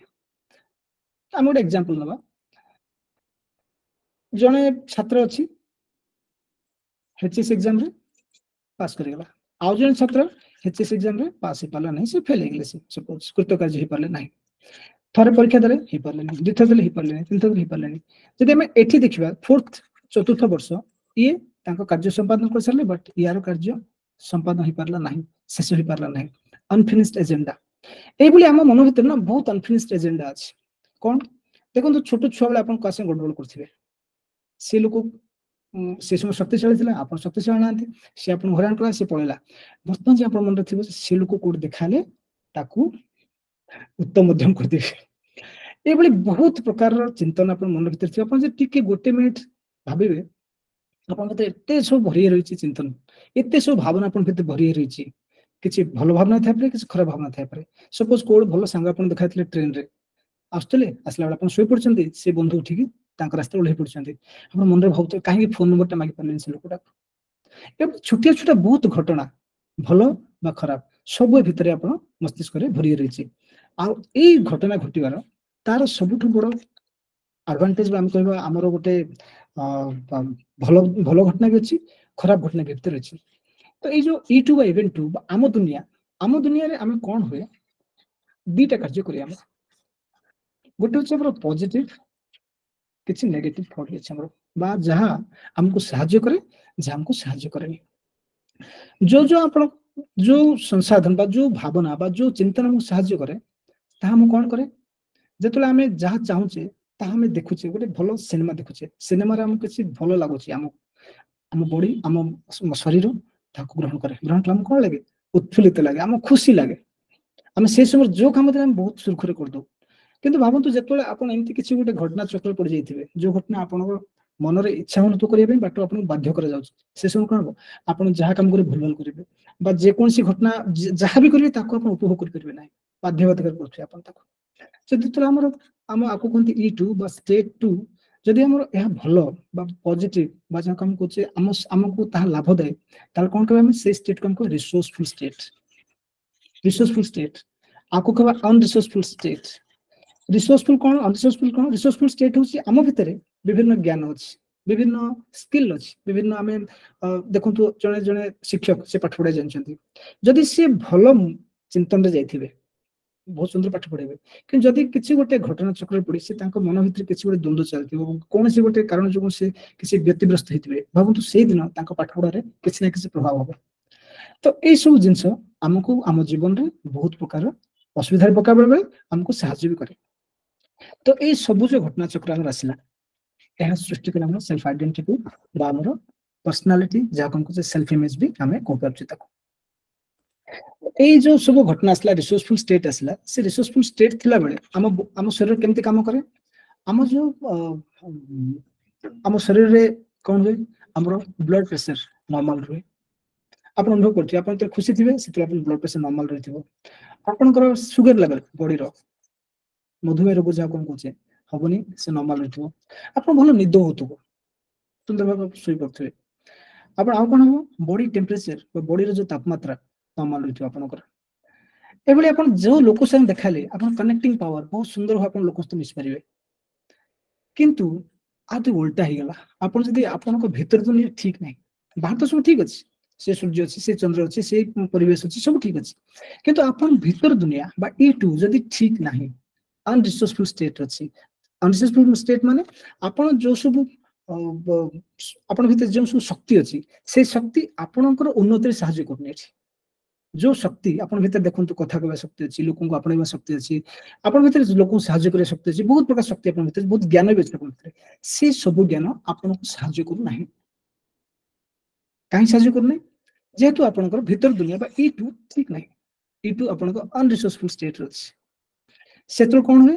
ଆପଣ ନିଦ ହବନି, ଆପଣ ବ୍ଲଡ ପ୍ରେସର ଅପ୍ ଡାଉନ ହବ। ଆପଣଙ୍କୁ ଯଦି ଏହା ବହୁତ ଦିନ ଧରି ହୁଏ, ତାହେଲେ ଆପଣଙ୍କୁ କଣ ହେଇଯିବ? ବ୍ଲଡ ପ୍ରେସରରୁ ତାହା ସୁଗର ଲେଭେଲକୁ, ସୁଗର ବି ଆପଣଙ୍କର ଏପଟ ସେପଟ ମଧୁମେହ ରୋଗ ବା ଡାଇବେଟିସ ରୋଗରେ ଆପଣ ପୀଡ଼ିତ ହେଇପାରନ୍ତି। ଏଇଭଳି ପ୍ରକାର ବିଭିନ୍ନ ପ୍ରକାର ସିମ୍ପଟମ ବଡି ଆମକୁ ଦିଏ, ଯାହାକୁ ଆମେ କହୁଛେ ଡିଜିଜ ବା ରୋଗ। ଆମେ ଯାହାକୁ କହୁଛେ ଡିଜିଜ ବା ରୋଗ, ଆକ୍ଚୁଆଲି ଡିଜିଜ ବା ରୋଗ ନୁହଁ, ସେ ହଉଛି ଆମ ଶରୀରର ଏଇ ଯୋଉ ଅବସ୍ଥା E2 ଠିକ ନାହିଁ ତାହା ଜଣାଇବା ପାଇଁ ଶରୀର କଣ କରେ? ମସ୍ତିଷ୍କ ଆମକୁ ଗୋଟେ ସିଗ୍ନାଲ ଦିଏ ବା ଆମକୁ ଗୋଟେ ସଂକେତ ଦିଏ, ଦେଖ ବର୍ତ୍ତମାନ ତ ପରିବେଶ ଧୀରେ ଧୀରେ ଏଇ ଷ୍ଟେଟରୁ ଏଇ ଷ୍ଟେଟକୁ ଚାଲିଲାଣି, ବର୍ତ୍ତମାନ ଯୋଉ ରିସୋର୍ସଫୁଲ ଷ୍ଟେଟ ଥିଲା ସେଠୁ ଅନରିସୋର୍ସଫୁଲ ଷ୍ଟେଟକୁ ଆସିଯାଇଛୁ, କିଛି କର ଯଦ୍ୱାରା ତମେ ପୁନର୍ବାର ସେଇ ଷ୍ଟେଟକୁ ପଳେଇବ। ଏଇଟା ହଉଛି ଡିଜିଜ ନୁହଁ ବା ରୋଗ ନୁହଁ। ରୋଗ ହଉଛି ଗୋଟେ ଆମକୁ ସନ୍ଦେଶ, ଯୋଉ ସନ୍ଦେଶ ଦେଲା ଯେ ଆମ ଶରୀର ଭିତରେ କଣ ଆସିଥିଲା? ଆମ ଶରୀର ଭିତରେ ଦିଟା ଜିନିଷ ଥିଲା, ଗୋଟେ ହଉଛି ଆମର ମସ୍ତିଷ୍କ ବା ବ୍ରେନ, ଆଉ ଗୋଟେ ଆମର ଥିଲା କଣ? ଆମ ବଡି ବା ଶରୀର। ଏ ଶରୀର ଆଉ ଏକୁ ଯୋଉ ଜଏନ୍ କରିବା ସଫ୍ଟୱେର ଗଡବଡି ଯାଇଛି, ଭାଇରସ ଆସିଯାଇଛି ଭିତରେ। ଆପଣ ଦେଖିବେ କମ୍ପ୍ୟୁଟର ବେଳେ ଭାଇରସ ଆସିଲା, ଆମେ ଆଣ୍ଟିଭାଇରସ ତାକୁ ଲୋଡ କରୁ, କମ୍ପ୍ୟୁଟରକୁ ପୁରା ରିଫ୍ରେଶ କରୁ, ସବୁ କରୁ। ସେଇଭଳି ଏଇଟା ଗୋଟେ ସଂକେତ ଦଉଛି ଆମକୁ ଯେ ଭାଇ ଦେଖ, ତୋର ଯୋଉ ଇଣ୍ଟରନାଲ ୱାର୍ଲଡ ବା ତୋର ଯୋଉ ଭିତର ଦୁନିଆ ଖରାପ ହେଇଛି, ସେଠି ବହୁତ ଅନଫିନିଶ ଏଜେଣ୍ଡା ବା ଏମିତି କିଛି କାର୍ଯ୍ୟକ୍ରମ ପଡିଛି ଯାହା ଫିନିଶ ହେଇପାରୁନି, ଯାହା ଶେଷ ହେଇପାରୁନି, ତାକୁ ଶେଷ କର ପ୍ରଥମେ। କିନ୍ତୁ ଆମେ କଣ କରୁ? ଏଇ ସାଇନ୍ସକୁ ନ ବୁଝି ଆମେ ଯାଉଛେ ଡକ୍ଟର ପାଖକୁ, ଆମେ ଯାଇକି ମେଡିସିନ ଖାଉଛେ। ତାପରେ ଏଇ ଯୋଉ E2 ଆପଣ କହିଲେ ଆପଣ ଭିତର ଦୁନିଆ, ଏହା କାହିଁକି ଗୋଟେ ଇମ୍ପୋର୍ଟାଣ୍ଟ? ବର୍ତ୍ତମାନ ଆପଣଙ୍କୁ ଆଉ ଟିକେ ଡିପ୍, ଆଉ ଟିକେ ଆମେ ଅଧିକ ଭାବେ ଚିନ୍ତନ କରିବା। ଯେତେବେଳେ ଏଇ ସଫ୍ଟୱେର ଆମର ଖରାପ ହେଇଯାଏ, ମସ୍ତିଷ୍କ ଆଉ ଶରୀର ଭିତରେ ଯୋଉ ସଫ୍ଟୱେର ତାଳମେଳ ରହିବା କଥା, ତା ଯେତେବେଳେ ଖରାପ ହେଇଯାଏ, ସେତେବେଳେ କଣ ହବ? ଗୋଟେ ପ୍ରୋଭେର୍ବ କୁହାଯାଇଛି, disease is the last pathological symptom of body. Disease ହଉଛି ପାଥୋଲୋଜିକାଲ ଯୋଉ ସିମ୍ପଟମ ଆମକୁ ସଂକେତ ଦିଏ, ସେ ଶେଷ ମୁହୂର୍ତ୍ତରେ ଆମକୁ ଦିଏ ଯେ ଏୟା ଘଟିବାକୁ ଯାଉଛି। ତା ପୂର୍ବରୁ କଣ? ଯଦି ଆପଣଙ୍କ ଅନରିସୋର୍ସଫୁଲ ଷ୍ଟେଟ ଅଛି, ଆପଣ ସେଠି କଣ କରିବେ? ଆପଣଙ୍କୁ କ୍ରୋଧ ଲାଗୁଥିବ, ବେଳେବେଳେ ଏଙ୍ଗର ବା କ୍ରୋଧ ଆପଣଙ୍କୁ ଆସୁଥିବ, ଆପଣ ବେଳେ ଡିପ୍ରେସନର ଶିକାର ହେଇଥିବେ, କେତେବେଳେ ଆପଣ ବେଳେ ବେଳେ କଣ ହେଇଥିବେ, ଅନୁଭବ କରୁଥିବେ ଯେ ମୁଁ କିଛି ଭଲ ଫିଲ୍ କରୁନି, जानना कहीं बट आप किसी भल फिल कर किसी भल भावना आप मन सृष्टि हो तो ये सब जिनस किसी प्रभाव आम अच्छे डिस्कसन कर जिते आम ई टू स्टेट रहा ई टू स्टेट बहुत दिन रही आम तो कौन हुए आपंकर मस्तिष्क ब्रेन अच्छी ब्रेन रे गोटे सिक्यूरीटी एजेंट अच्छी जमी आम देखो आप घर मान बड़ बड़ घर होची सीसीटीवी कैमेरा इंस्टॉल करछे सेठी किछ लोग कौन करछन सेंसर भी लगाती फिंगरप्रिंट सेंसर लगाती बड़ बड़ ऑफिस अपन जिबे बड़ बड़ जदी सिक्यूरीटी सिस्टम जोठी आपनकर मिसाइल अच्छी से सब जगह रे आपनकर रेटिना स्कैनिंग अच्छी आपन हार्ट स्कैनिंग अच्छी आपनकर फिंगरप्रिंट स्कैनिंग अच्छी काहे कि जे आपनकर सिक्यूरीटी बा आपनकर सुरक्षा पे सब करा जायछि सेमती मस्तिष्क भितर हमर गोटे सुरक्षा कर्मी अच्छी ताको कहती एमेडगला दुईटा छुटिया चना चना पर जिनस अच्छी छुटिया बादाम भली एमेडगला एमेडगला हूँ कौन आम शरीर सिक्यूरीटी एजेंट सिक्यूरीटी गार्ड अच्छा सिक्यूरीटी काम कौन जो शरीर को सुरक्षा दब चिंता करते आप सपोज जाऊँ रास्तार गोटे बाघ देखागला टाइगर देखागला गोटे कौन करेंगे आप सांगे सांगे आप कौन करेंगे आपन ब्रेन आपन को पिला बेलू देखी टीवी रे बाघ आसला माने बाघ खाई बाघ आसला माने बाघ आक्रमण करिवो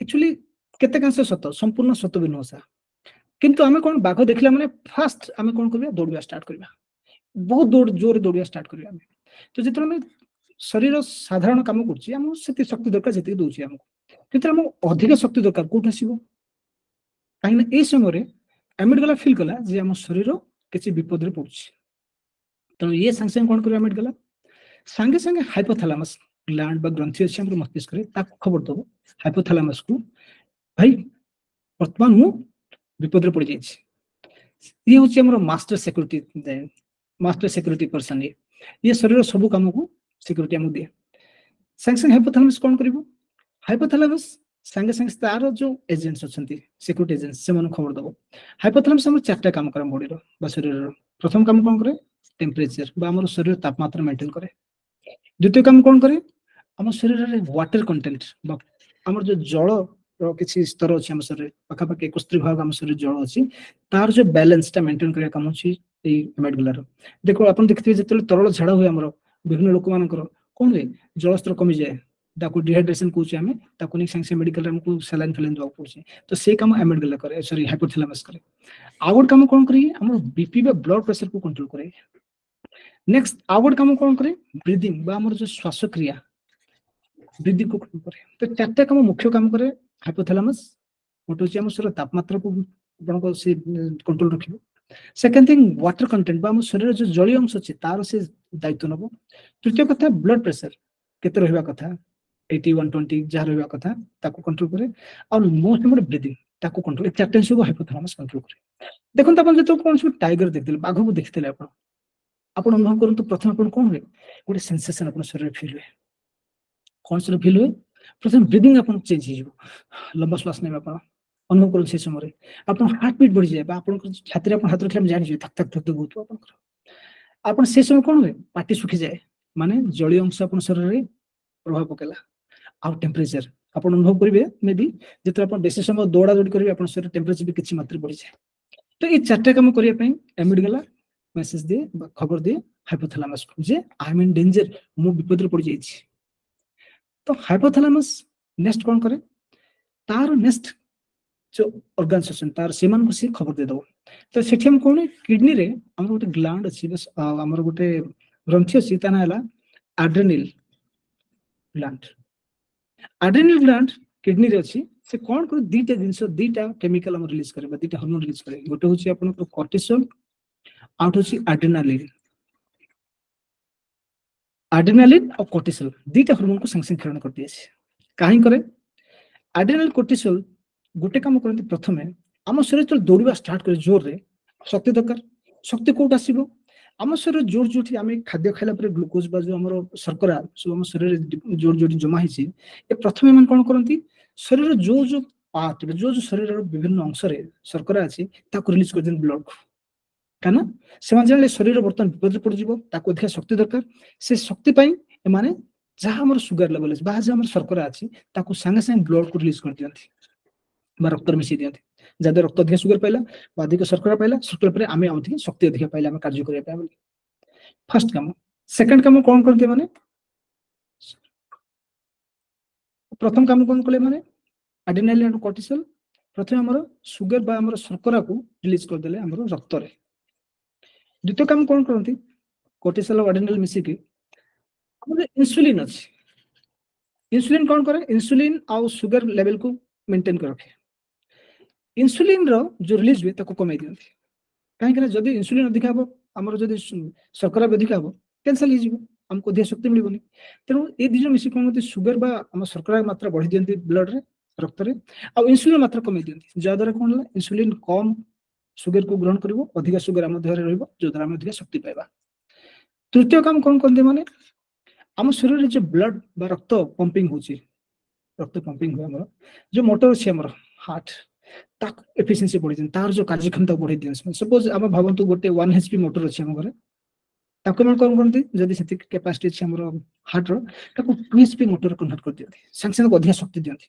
जदर से अधिक ब्लड हम शरीर को छड़िबो आउट काम कोन मते सब बड़ काम हम जो धमनी अछि बा वेन बा हमर सिरा प्रसिरा अछि जो द्वारा हम ब्लड बा रक्त मध्य हृदय रो चारियाड जाए तार जो आपनकर परिधि अछि व्यास व्यासार्धम जोटा कहूँ आम ताको कमाई दियंती सपोज आपनकर ए नला घरे पानी जाउची 4 इंच मन को 4 इंच नला ए ताको कोन करते दि जण जेतला हम शरीर कोन विपत्र पड़िया सृष्टि कला ताको 2 इंच कर दियंती तार जो परिधिटा तार जो व्यासार्ध कमाई दियंती तादर कोन हो देखो सुगर बढ़ी गला शरीर रे इंसुलिन कमी गला कारण हाइपोथैलेमस चिंता कला जे शरीर को अधिक शक्ति दरकार तेणु सुगर मात्रा बढ़ा देला इंसुलिन कमी गला तापर कोन भाबले माने जेतु शरीर जल्दी धाइबो शरीर किछु एक्शन कार्य करिवो ता पई ताकू अधिक शक्ति दरकार तो एमान कोन कले ब्लड फ्लो बा रक्त प्रवाह बढ़ा देले आ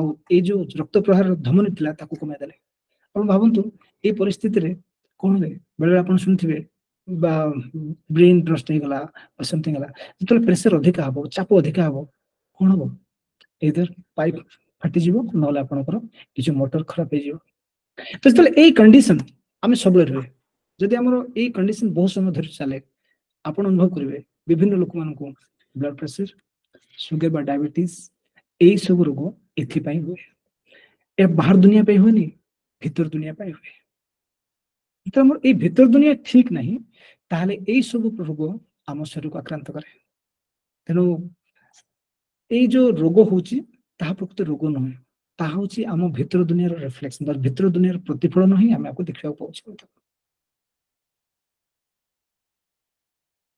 तो मो भाई समय नहीं परबी सर आज पहिले समय हे अछि तो शेष मुहूर्त मु आपन गोटा था कहबी ए जो मु आपन बुझेली ए सब रो गोटे कारण ला जो गवेषणा मु करथली सेठु अनुभव होला जे जदी हम शरीर हम मस्तिष्क अनुभव करछि जे हम ठीक बे रिसोर्सफुल स्टेट बा मोर सब कुछ ठीक अछि ताले हम सब ठीक चलछि जदी हम शरीर मन कर जाय अनरिसोर्सफुल स्टेट बा जो स्टेट रे शरीर कोन करता कोन flight and fight mode FF and flight and fight माने सबको इमरजेंसी मोड जोटा हम कहूचे इमरजेंसी मोड जतला हम शरीर रुहे कोठी हुए हम सब त बागो देखुने सपोज अक्षय मत कथा कहले मु संगे रागी जेबी रागला माने कोन होची एड्रेनल संगे हाइपोथैलेमस भाबिला नहीं याको दरकार संगे बढ़ाई दिया आर रक्त रे सुगर परिमाण बढ़ाई दियो आपन जाउछ रास्ता रे कोड लोक आपन क्रॉस कर पड़ेला संगे राग गले मत कोन फील कला अरे भाई नहीं ये बर्तमान इमरजेंसी मोड रछि यार मन को विपद सृष्टि छि चल और बढ़ा आपण अनुभव करंतु सकाळ उठिला ठु राति भितरे आपण केते थरो क्रोध करछंती केते थरो निजे को गिल्टी फील करन भाबुछन जे मु ए दुनिया पे फिट न हो केते थरो भाबुछन जे से लोक पाखे 50 कोटी छि मो पाखे नाही केते थरो अनुभव करछंती जे समस्त भलो छि मु भलो नाही जेतला आपण चिंतन आसे आपण भीतर दुनिया खराब हो जाए से समय संगे संगे एमिगडाला हाइपोथैलेमस खबर दे हाइपोथैलेमस एड्रेनालिन ए प्रक्रिया बारंबार थिला हम शरीर रे आ आज अपन देखिए भारत होची डायबिटीज रे हब काहे कहले एथि पई अन्य कोठ आसेनी हम भीतर दुनिया को सृष्टि करछि तनो बंधु म आशा करबी मु जहा भी मो रिसर्च रे बा मोर गवेषणा रे किछि मात्र थी अपन मान को सामना रखली ता गोटे छोटिया मो पई भी गोटे लर्निंग थिला बा मु जहा अनुभव कली जे हम जदी भीतर दुनिया का हम ठीक कर दे परिबा हम सेल्फ इमेज निजर जदी हमरो सो ଆମର ଯଦି ଚରିତ୍ରଟା ବା ଆମର ସ୍ୱବିଚାରକୁ ଆମେ ଯଦି ସେଲ୍ଫ ଇମେଜକୁ ଆମେ ଯଦି ଭଲ କରିଦେଇ ପାରିବା ତାହେଲେ ଆମ ବାହାର ଦୁନିଆ ବି ଭଲ ହବ। କାରଣ ସମସ୍ତେ ଭାବୁଛେ ଆମେ ଆମ ବାହାର ଦୁନିଆ ଆମ ବାହାର ଦୁନିଆ ରେସ୍ପନ୍ସିବଲ ବା ବାହାର ଦୁନିଆ ଯୋଗୁଁ ଆମର ଭିତର ଦୁନିଆ ସୃଷ୍ଟି ହୁଏ। ଯେମିତି କିଛି ଲୋକ କହନ୍ତି ମୋ ପରିବେଶ ଭଲ ନଥିଲା ତେଣୁ ମୁଁ ଉନ୍ନତି କରିପାରିଲିନି, ସେ ପରିବେଶରେ ସବୁ ଗଣ୍ଡଗୋଳ ହଉଥିଲା ତେଣୁ ମୁଁ ଗୋଟେ ଦାଗୀ ହେଇଗଲି। ପ୍ରକୃତରେ ତାହା ନୁହଁ। ପ୍ରକୃତରେ ଆମ ଭିତର ଦୁନିଆ ଆମ ବାହାର ଦୁନିଆ ସୃଷ୍ଟି କରେ। ଆମର ଭିତର ଦୁନିଆରେ ଆମେ ଯାହା ଚିନ୍ତା କରୁଛେ ଆମେ ତାହା ହିଁ ଆମକୁ ଦେଖାଦିଏ, ଆଉ ତାହା ହିଁ ଆମେ ହେଇଯାଉ, ତାହା ହିଁ ଆମେ ସୃଷ୍ଟି ହଉ। ଆଉ ଆମ ଶରୀର ଆମ ମନ ସବୁକିଛି ତାହା ହିଁ ଆମକୁ ରିଫ୍ଲେକ୍ଟ କରେ। ତ ବନ୍ଧୁଗଣ ଆପଣଙ୍କୁ ବହୁତ ଅଶେଷ ଧନ୍ୟବାଦ ମତେ ଏଇ ଜିନିଷ ଆପଣ ସାମ୍ନାରେ ରଖିବା ପାଇଁ ସୁଯୋଗ ଦେଇଥିଲେ। ତେଣୁ ମୁଁ ଅକ୍ଷୟ ବାବୁଙ୍କୁ ଆଉ ସମସ୍ତଙ୍କୁ ଅଶେଷ ଧନ୍ୟବାଦ ଜ୍ଞାପନ କରୁଅଛି। ନମସ୍କାର। ଧନ୍ୟବାଦ ଦାମୋଦର ଭାଇ, ବହୁତ ବଢିଆ ଥିଲା ଆଜିର କାର୍ଯ୍ୟକ୍ରମ, ଆଜିର ଟପିକ। ତ ସମୟ ତ ଆମକୁ ଇସାରା ଦେଲାଣି କାର୍ଯ୍ୟକ୍ରମକୁ ସରାଇବା ପାଇଁ। ମୁଁ ବର୍ତ୍ତମାନ ତ୍ରିନାଥ ଭାଇଙ୍କୁ ଅନୁରୋଧ କରିବି ସେ ସଂକ୍ଷିପ୍ତରେ ସଭାପତି ଟିପ୍ପଣୀ ରଖିବେ। ଯଦି କାହାର କିଛି କିଛି ଜାଣିବାର ଥାଏ ପଚାରି ପାରନ୍ତି। ପ୍ରକୃତରେ ଆମର ପ୍ରଶ୍ନୋତ୍ତରୀ ଥାଏ, ପ୍ରତ୍ୟେକ ବିଷୟବସ୍ତୁ ଉପସ୍ଥାପନ ପରେ ପ୍ରଶ୍ନୋତ୍ତରୀ ଥାଏ, କିନ୍ତୁ ଆମେ ସମୟ ସହିତ ଚାଲୁନି, ସମୟ ଟିକେ ବିଳମ୍ବ ହେଇଗଲାଣି। ଆମର 8ଟାରେ ଆକ୍ଚୁଆଲି ଆମେ ବହୁତ ଟାଇମ ଡିସିପ୍ଲିନ ମେଣ୍ଟେନ କରୁ ଆମ ଏଠି ଅର୍ଗାନାଇଜେସନରେ। ସୋ ଯଦି ବା ପ୍ରଶ୍ନୋତ୍ତରୀ ଆପଣ ଗୋଟେ ବଢିଆ ସୁନ୍ଦର କ୍ଲାସ କଲେ ଆଜି, ବକ୍ତା ତ ନୁହନ୍ତି ଆପଣ ପୁରା ଶିକ୍ଷକ ଭାବରେ ଆଜି ଅଧ୍ୟାପକ ଭାବରେ କ୍ଲାସ କରୁଛନ୍ତି। ସୋ ବହୁତ ପ୍ରଶ୍ନ ଉତ୍ତର ଯଦି ପଚରାଯିବ, ସନ୍ଦେହ ଯଦି ପଚରାଯିବ, ଆଲୋଚନା ହିଁ ଆପଣ କରିଛନ୍ତି ଏବଂ ଏ ଆଲୋଚନାରେ ଅନେକ ସନ୍ଦେହ ପ୍ରଶ୍ନ ଉତ୍ତର ରହିବା ଉଚିତ। କିନ୍ତୁ ସମୟ ସାଥ ଦଉନି ଆମମାନଙ୍କୁ। ଆମର ଗଲା ବିଷୟରେ କହିଲେ, ହାଇପରଥେରାମିସ୍ ବିଷୟରେ କହିଲେ, ଗୋଟେ ଦିଟା ପ୍ରଶ୍ନ ନବା କଥା। ଯଦି କାହାର ସେମିତି ବହୁତ ଇଏ ପ୍ରଶ୍ନ ଅଛି, ଗୁରୁତ୍ୱପୂର୍ଣ୍ଣ ଅନୁଭବ କରୁଛନ୍ତି, ପ୍ରଶ୍ନ ପଚାରି ପାରନ୍ତି କି ତାପରେ ବି ଆମେ 8ଟା ପରେ ସାଙ୍ଗ କଲା ପରେ ମଧ୍ୟ ଟିକେ ଆଲୋଚନାକୁ ବଢେଇ ପାରିବା ମୁଁ ଭାବୁଛି। ତେଣୁ ପ୍ରଥମେ ଆମେ ଆନୁଷ୍ଠାନିକ ଭାବରେ ସଭା ସାଙ୍ଗ ପାଇଁ ଚିନ୍ତା କରିବା। ସୋ ଆଜି ପ୍ରଥମ ଥର ପାଇଁ ବୋଧେ ବିବେକାନନ୍ଦ ଲୋକ ସଂସଦ ତରଫରୁ ଦାମୋଦର ଭାଇ ଆମ ସହିତ ଅଛନ୍ତି। ଇଏ ପ୍ରଥମ ଥର ହେଲେ ମଧ୍ୟ ଗୋଟେ ସୁନ୍ଦର ଆରମ୍ଭ ହେଇଛି, ଯାହାକୁ ସଂସ୍କୃତରେ କହନ୍ତି ନା ଏହମ ଆରମ୍ଭ ଶୁଭମ ଭବତୁ ବୋଲି। ତ ଅତି ସୁନ୍ଦର ଭାବରେ ଆଜିକାର ବିଷୟବସ୍ତୁ ଚର୍ଚ୍ଚା ହେଇଛି। ଆଉ ଏଇ ଯୋଉ ବିଷୟବସ୍ତୁଟି ମଣିଷ ଶରୀରର, ମଣିଷ ମନର, ମଣିଷ ଆତ୍ମାର ସହିତ ସଂଯୋଗୀକରଣ ଗୋଟେ ପ୍ରକାର ବିଷୟବସ୍ତୁ, ଯାହାକି ଭାଇଙ୍କର ଟେକ୍ନୋଲୋଜି ଲାଙ୍ଗୁଏଜରେ କମ୍ପ୍ୟୁଟରର ହାର୍ଡୱେର ଆଉ ସଫ୍ଟୱେର ଭିତରେ ଯୋଉ ସମ୍ପର୍କ ଆଜି ମଣିଷ ପାଇଗଲାଣି, କିନ୍ତୁ ମଣିଷର ହାର୍ଡୱେର ଆଉ ସଫ୍ଟୱେର ବିଷୟରେ ଆମେ ସେତେ ଅନୁସନ୍ଧିତ ହେଇପାରିନୁ। ସେଥିପାଇଁ ବହୁତ କଷ୍ଟର ସ୍ୱୀକାର କରୁ। ଯାହାକୁ ରୋଗ କହୁ ତାହା କିପରି ଭାବରେ ଲକ୍ଷଣ ଅଟେ, ତା ଆଜି ଭାଇ ଉପସ୍ଥାପନା କରୁଥିଲେ। ଆମର ସଚେତନ ମନ ଉପରେ ଅବଚେତନ ମନ କିଭଳି ଭାବରେ ମାଡି ବସିଛି, କନସିୟସ ମାଇଣ୍ଡ ଉପରେ ସବକନସିୟସ ମାଇଣ୍ଡ ମାଡି ବସିବା ଅପେକ୍ଷା ସୁପର କନସିୟସ ମାଇଣ୍ଡ କେମିତି ଭାବରେ କାମ କରିପାରିବ, ବୋଧେ ଭାଇଙ୍କର ବ୍ୟକ୍ତିତ୍ୱ ସେୟା ହେଇଥିଲା। ତାହା ହିଁ ଉପଚାର। ଆମେ ସବକନସିୟସ ମାଇଣ୍ଡର ଅଧୀନ ନ ହେଇକି ସୁପର କନସିୟସ ମାଇଣ୍ଡକୁ ରେଫର କେମିତି କରିପାରିଲେ ଆମେ ନିଜର ବ୍ୟକ୍ତିତ୍ୱ ପାଇଁ ଆମେ ନିଜ ଉପଚାର ତିଆରି କରିପାରିବା। ଆଉ ବହୁତ ଉଦାହରଣ ଆମ ସମସ୍ତଙ୍କ ପାଖରେ ଅଛି। ତଥାପି ମୁଁ ପ୍ରକୃତରେ ଭାଇଙ୍କ ପାଖରେ କ୍ଷମା ପ୍ରାର୍ଥୀ ଏବଂ ସମସ୍ତ ଯୋଉମାନେ ଭାଗ ନେଇଛନ୍ତି ସମସ୍ତଙ୍କ ପାଖରେ ବି କ୍ଷମା ପ୍ରାର୍ଥୀ ଅଛି। ଆପଣ ମାନେ ଟିକେ ଅପେକ୍ଷା କରନ୍ତୁ, 8ଟାରେ ଆମେ ସାଙ୍ଗ କରିବା। ଆଉ ଅନୌପଚାରିକ ଭାବରେ ଭାଇଙ୍କ ଠାରୁ ଯାହା ବି ବୁଝିବା କଥା ଟିକେ ବୁଝିପାରିବେ। ଭାଇ ମଧ୍ୟ 8ଟା ପରେ ମଧ୍ୟ ଆପଣ କଣ୍ଟିନ୍ୟୁ କରିବେ ମିଟିଂରେ। ପରବର୍ତ୍ତୀ କାର୍ଯ୍ୟକ୍ରମକୁ ଯିବେ। ବିଷୟବସ୍ତୁ ବିଷୟରେ ଅଧିକ କହିବା ପାଇଁ ମୋ ପାଖରେ ଶବ୍ଦ ନାହିଁ। ଧନ୍ୟବାଦ। ଧନ୍ୟବାଦ ତ୍ରିନାଥ ଭାଇ। ବର୍ତ୍ତମାନ ମୁଁ ଧନ୍ୟବାଦ ପ୍ରସ୍ତାବ ପାଇଁ ଅନୁରୋଧ କରିବି ମୁରଲି ଭାଇଙ୍କୁ, ସେ ଧନ୍ୟବାଦ ଅର୍ପଣ କରିବେ। ମୁରଲି ଭାଇ। ବହୁତ ବହୁତ ଧନ୍ୟବାଦ ସାର୍। ଆଜିକାର এই 37ତମ ପାଠଚକ୍ରରେ ଏକ ସୁନ୍ଦର ବକ୍ତବ୍ୟ ନେଇ, ସୁନ୍ଦର ଟପିକ ନେଇ ଯେଉଁ ଉପସ୍ଥାପନା କରିଛନ୍ତି, ଏହା ମୁଁ ଭାବୁଛି ଆସନ୍ତା ପୁଣି ଆଉଥରେ ନେକ୍ସଟ ଆମ ଜିଲ୍ଲାର 38ତମ ପାଠ ମାନେ ଯେତେବେଳେ ଆସିବ ସେହି ସମୟରେ ନିଶ୍ଚୟ ଆମେ ଭାଇଙ୍କୁ ଆଉଥରେ ଆହ୍ୱାନ କରିବା, ସ୍ୱାଗତ କରିବା। ଆଉ ସେତେବେଳେ ଅନେକ ଗୁଡ଼ିଏ ଆମର କ୍ୱେରିଜ୍ ମଧ୍ୟ ସବୁ ସମାଧାନ ହେଇପାରିବ ମୁଁ ଯାହା ଭାବୁଛି। ଆଉ ତାଙ୍କର ଏଇ ସୁନ୍ଦର ଉପସ୍ଥାପନ ସର୍ବପ୍ରଥମେ ମୁଁ ତାଙ୍କୁ ଆନ୍ତରିକ ଧନ୍ୟବାଦ ଅର୍ପଣ କରୁଛି।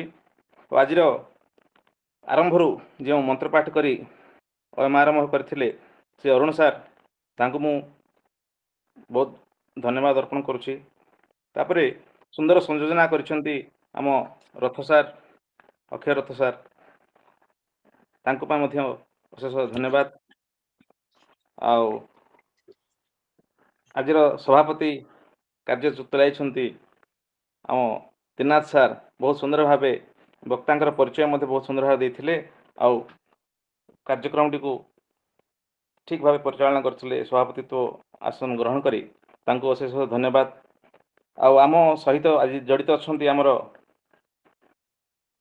एही स्वामी विवेकानंद लोक संसद आम मानक पई पूज्य श्री शंकरषण सार और चित्तरंजन सार, रविंद्र भाई और अन्यान्य समस्त श्रोता व समस्त यही पाठचक्र रे भाग नहीं समस्त को मु आम यही रायगड़ा विभाग तरफ अशेष धन्यवाद अर्पण करुछि।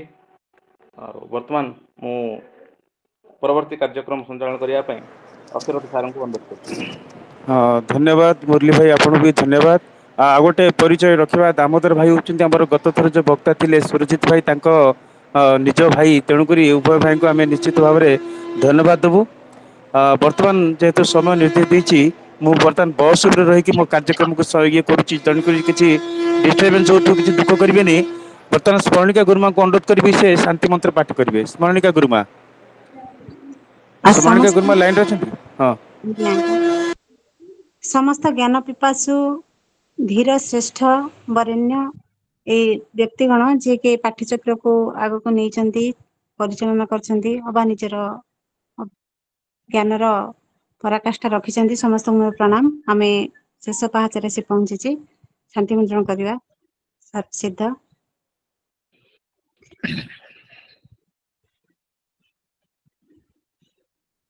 ओम पूर्णमदः पूर्णमिदं पूर्णात् पूर्णमुदच्यते पूर्णस्य पूर्णमादाय पूर्णमेवावशिष्यते। ओम शांति शांति शांति। धन्यवाद स्मरणिका गुरुमा, अति सुंदर भाव में आज आप शांति मंत्र पाठ करी हम ये कार्यक्रम को और सुंदर कर पारिछंती। वर्तमान सभापति महोदय को अनुरोध करी से कार्यक्रम को सांग करेंगे और आगे नेबे। रायगड़ा जिल्लार यही 37तम यही पाठचक्र को आम सांग करवा पूर्व गोटे सूचना अच्छी। रायगड़ा जिलार सब भाई माने टिके लाइन रे हमर प्रादेशिक स्तर में किसी आलोचना रही। सो समस्त को अनुरोध करुच्ची टिके रहिबे ऑनलाइन। हमर ऑर्गेनाइजेशनल किसी मीटिंग अच्छी, स्थित भाई मध्य खबर देइचंती, एथिपाई रहिबा पई म आपन मानको अनुरोध करुच्ची। वर्तमान सभा को आम सांग करवा।